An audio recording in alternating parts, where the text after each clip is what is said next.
ટૂંકા ગાળાની આમંત્રણને માન આપીને આપ સર્વે અહીં પધાર્યા તે બદલ હું હૃદયપૂર્વક આપનો આભાર માનું છું.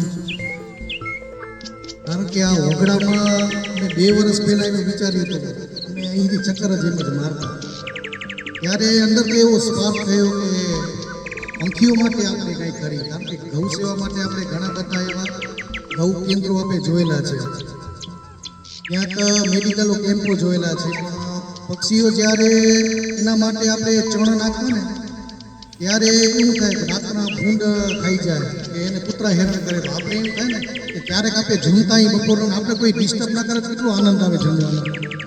એવી જ રીતના અમે વિચાર્યું, હું અહીં ચક્કર મારતો 2 વર્ષ પહેલાંની જ વાત છે, 2021ના ડિસેમ્બરની વાત છે.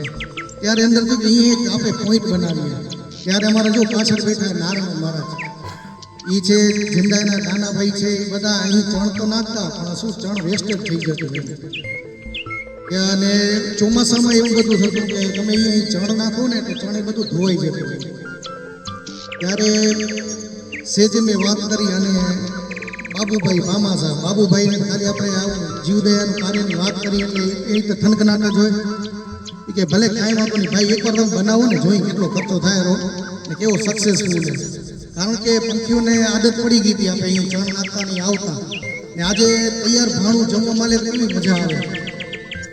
તો મેં કીધું આપણે સેવાના ઉદ્દેશ્યથી આ સ્ટાર્ટ કરીએ. તો અમે 2021ના એન્ડમાં એટલે 22/12/2022ના મેં આ પ્રથમ પક્ષી પોઈન્ટ બનાવ્યો.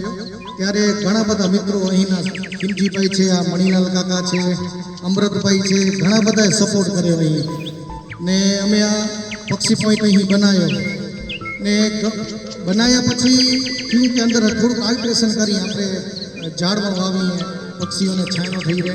એના પછી અમે આ ગોલ્ડન થાલીનો અમને વિચાર ત્યારે આવ્યો કે આ ઊંડા ચોમાસાના અમે કિલો ચણ નાખી જતા ને તો શું વરસાદ પડતો ને ધોવાઈ જતો, પછી આ ચણ છે ને એ વરસાદમાં ખરાબ થઈ જતો, એટલે આમ બહુ વાસમાં.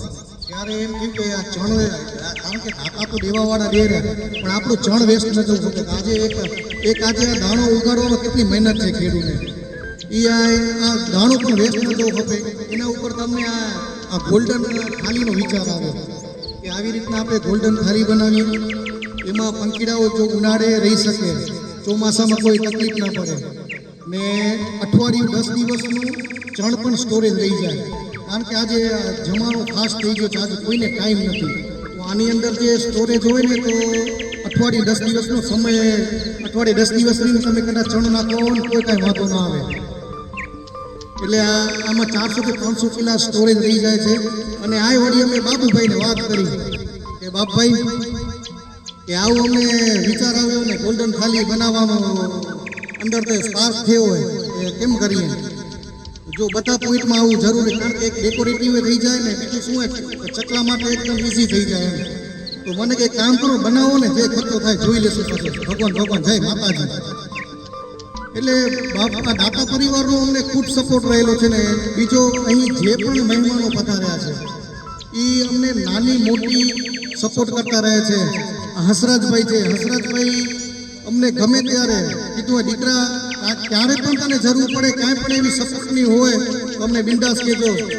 મહેન્દ્રભાઈ છે, મહેન્દ્રભાઈ એટલે બસ કાંઈ ખૂટે નહીં, મોજ કરો રાજા. ખીમભાઈ છે, ખીમભાઈ ફ્રી ટાઈમ અમારી સાથે જ હોય. શાંતિભાઈ આપણે આ વિપુલની જીવદયાની ટીમ છે. આપણે જ્યારે પણ કોઈ પણ આપણા નાનાંગીયામાં સમજી લેજો કે નંદી બીમાર હોય, કૂતરા બીમાર હોય, ખાલી આપણે હિતેન્દ્ર સાહેબના જીવદયા સમિતિ શાંતિભાઈને ખાલી રિંગ કરો ને, ભલે બસ હમણાં જ આવી જાય, અડધો કલાકમાં પહોંચી આવે. અમને ઘણો બધો સપોર્ટ એ લોકોનો મળે છે. આપણે એને પણ જોરદાર તાલીઓથી વધાવીએ. બાજુમાં આપણા વેવાઈ છે સેવા બાપાના વાલજીભાઈ, એ પણ માસ્ટર છે. એ ગમે એવો આંકલો હોય ને એમાં આપણા મણિકાકા ઘોડે છે. એ આંકલા સમજી લેજો કે તમને રાંધું નાખવા ના દે તો આ લોકો તને કરમ જ છે, ફટ કરતી નાખી દે, સમજ્યા. ને આપણા માટે એક ગૌરવ કહેવાય હસરાજભાઈ. આમ તો જોવા જઈએ ને આપણે તો ધારાસભ્યથી મોટું પદે, બાબા ધારાસભ્યથી મોટું પદે. આજે સમજી લેજો કે નાના એવા માણસનું આમંત્રણ માન આપીને મને કે દોસ્ત હું પહોંચી આવીશ ત્યાં. ખૂબ સપોર્ટ આપે છે ને એપીએમસીના પ્રમુખ છે આપણા માટે પણ ખરેખર ગૌરવની વાત છે આજે નહીં તો સમજી લેજો કે પ્રદ્યુમનસિંહ જાડેજા કરતાં પણ મોટું એને ચેરમેનનું પદ છે ગઢવી સાહેબનો ખૂબ સપોર્ટ રહેલો છે મહિને કાંઈ પણ ચણ ખૂટે તો કહેજો બાજુમાં આપણે આપણો સાંગનારા પક્ષી પોઈન્ટ છે ને